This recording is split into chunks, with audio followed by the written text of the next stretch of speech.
पद्धति है।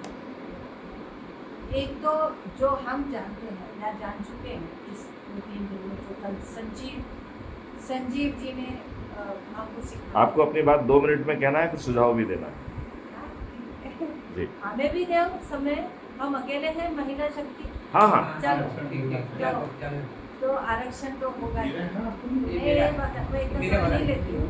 मेरा वाला अच्छा आपको तो एक है कि जितना ज़्यादा जनता को, जो आप हम जानते हैं कि हमारे साथ जो होता हुआ है, जैसे हमारे इलाके में हम पहले से सब लोगों को बोल रहे हैं कि सारे के सारे राजनीतिक पार्टी एक जैसे हैं, किसी को धोखा हो गया है, धोखा खाया है।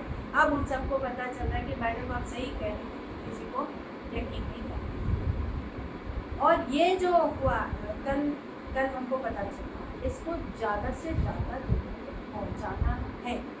Without awareness, that I feel is always the foundation for every activity. ज़्यादा से ज़्यादा जागृति करना, भले ही वो हमारे साथ चले या ना चले, लेकिन जागृति करने का एक बहुत बड़ा प्रयास होना चाहिए।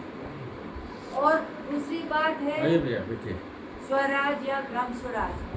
स्वराज मैं मानती हूँ, जैसे आप हमारे जो व्यवस्था है वो सबको गुलाम बनाने के लिए एक व्यवस्था है कि आप